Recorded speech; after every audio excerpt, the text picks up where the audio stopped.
வணக்கம் நண்பர்களே. இன்று கொடைக்கானலோட கிளைமேட்டை பற்றி பேசுறதுக்கு முன்னாடி ஒரு பயனுள்ள தகவல் சொல்லலாம் அப்படின்னு சொல்லிட்டு ஒரு எண்ணம்.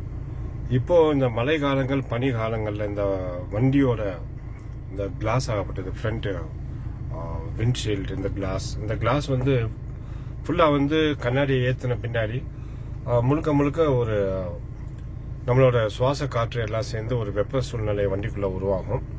வெளியில பாத்தீங்கன்னா சில்னஸா இருக்கும். இந்த வெளியில இருக்க சில்னஸ் வண்டிக்குள்ள இருக்க சில்னஸ் கோஆபரேட் ஆகாததுனால இந்த கிளாஸ் எல்லாமே ஒரு மிஸ்ட் மாதிரி ஃபார்ம் ஆயிரும். இந்த மிஸ்ட் மாதிரி ஃபார்ம் ஆன பின்னாடி நமக்கு அது ரோடோட விசிபிலிட்டி ரொம்ப குறைஞ்சு போயிடும். ஸோ அதை சரி பண்ணணும் அப்படின்னா அதுக்கு ஒரு வழி உங்களுக்கு எல்லாம் தெரிஞ்சது தான், இருந்தாலும் ஒரு இன்ஃபர்மேஷன் நான் சொல்லலாம் அப்படின்னு சொல்லிட்டு நம்மளோட ஏசி வெண்ட்டை வந்து நம்ம இந்த மாதிரி கூல்ல வச்ச பின்னாடி நம்மளோட ஃபேன் வந்துட்டு கூல்ல இருக்கப்பயே 0.1 வச்சிடணும். இது வந்து ஒரு மீடியமான. ரெண்டாவது, இந்த கிளாஸ்க்கு போகக்கூடிய இந்த ஏர் லைனையும் நம்ம சரி பண்ணி வச்சிடலாம். இந்த பாருங்க, இது உங்களுக்கு வேவ்ஸ் மாதிரி இந்த ஏர் வந்து கண்ணாடிக்கு போகக்கூடியது.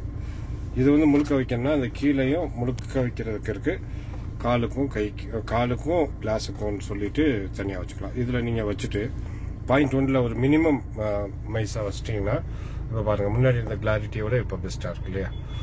இந்த மாதிரி உங்களுக்கு நல்ல ஒரு கிறிஸ்டல் கிளியரா ரோடுகள் தெரியக்கூடிய வாய்ப்பு ஏற்படும். இது வந்து இந்த கூல்ல வைக்கிறது நல்லது. இதில் சில நேரங்களில் ரொம்ப வெளியில சில்னஸ் அதிகமாகிறப்ப வார்ம்ல கூட வைக்கலாம். ஆனால் நீங்க வச்சு ஒரு வாட்டி 2 வாட்டி ப்ராக்டிஸ் பண்ணிட்டீங்கன்னா எந்த வார்ம்ல வைக்கிறதா, ஏசி வெண்டா இல்லை கூல்ல வைக்கிறதா அப்படின்னு சொல்லி பார்த்துட்டு மினிமம் மைஸ் பாயிண்ட்ல வச்சிங்கன்னா ஒரு ஈவனான கிளியரன்ஸான ஒரு அருமையான ஒரு கிளாஸ் தெளிவா நமக்கு சாலையெல்லாம் தெரியும் அப்படின்றது ஒரு சிறு தகவல் நண்பர்களே. ஸோ தொடர்ந்து நம்ம மற்ற இடங்களுக்கு போய் பார்ப்போம்.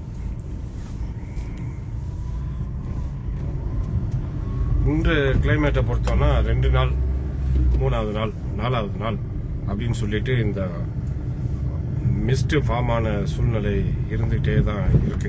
இப்போ நம்ம இருக்கிறது இந்த பிரதான சாலை. இப்போ பாருங்க, மிஸ்ட் ஃபார்ம் ஆன ஒரு கண்டிஷன்லயே இருக்கு. வெயில பார்க்கல ஜனங்க யாருமே. இதுல உள்ளூர் மக்களுக்குள்ள சவாலான விஷயம் இந்த துணி காய போடுறது. இந்த ஸ்கூல் பசங்களுக்கு கூட யூனிஃபார்ம்ஸ், நம்மளோட ட்ரெஸ் மெட்டீரியல்ஸ் எல்லாமே காயறது ரொம்ப கஷ்டமா இருக்கு. ஒரு நாள் 2 நாள் வெயில் வந்துச்சுன்னா பழைய நிலைமைக்கு எல்லாம் வந்துருவாங்க அப்படின்னு சொல்றது. ஸோ இந்த கிளைமேட் கண்டிஷனோட கொடைக்கானலுக்கு வரக்கூடிய நண்பர்கள் முகப்பு விளக்குகளை ஆன் பண்ணிட்டு கரெக்டான ஒரு மிதமான ஒரு வேகத்தில் கொடை மலை எங்கும் வரலாம்.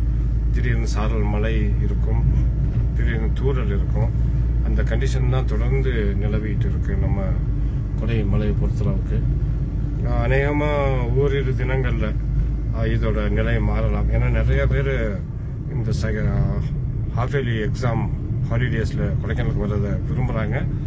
நிறைய தொடர்ந்து கமெண்ட் பண்ணி கேட்குறாங்க, ஃபோன் மூலமாகவும் கேட்குறாங்க, சார் வீக்கெண்டு வரலாமா அப்படின்னு சொல்லிட்டு. இந்த கிளைமேட் கண்டிஷன்ஸ் எப்பவுமே மாறக்கூடிய ஒன்று தான். நம்ம எதிர்பாராத நேரத்தில் தெளிவாக மாறிக்கிறோம். இதை வந்து நம்ம ஒரு கருத்து கணிப்புக்குள்ள போகவே முடியாது ஃப்ரெண்ட்ஸ். ஸோ இதுதான் சிச்சுவேஷன். மீண்டும் ஒரு காணொலியில் நான் வந்து அடுத்த ஒரு கிளைமேட், ஏன்னா இன்னைக்கு கிளைமேட் தான் பிரதானமாக இருக்கு. கிளைமேட்டை வச்சு தான் எதையுமே நம்ம கால்குலேட் பண்ணுற மாதிரி இருக்கு. ஆகவே நண்பர்களே, அடுத்த தொடர்ந்து உங்களுக்கு இந்த கிளைமேட் அப்டேட் பண்ணுறேன். ஸ்டே டியூன்ட் வித் கோடை ஸ்மைல் யூடியூப் சேனல். 2வது, அபிரதமான ஆதரவு கொடுத்துருக்கீங்க இந்த வாரம் ஃபுல்லாகவே. ஏகப்பட்ட வியூஸ், ஏகப்பட்ட சப்ஸ்கிரைப்ஸ் எல்லாமே பண்ணியிருக்காங்க மக்கள். அதுக்கெல்லாம் ஒரு நன்றி சொல்லி விடைபெறுகிறேன். நன்றி, வணக்கம் நண்பர்களே.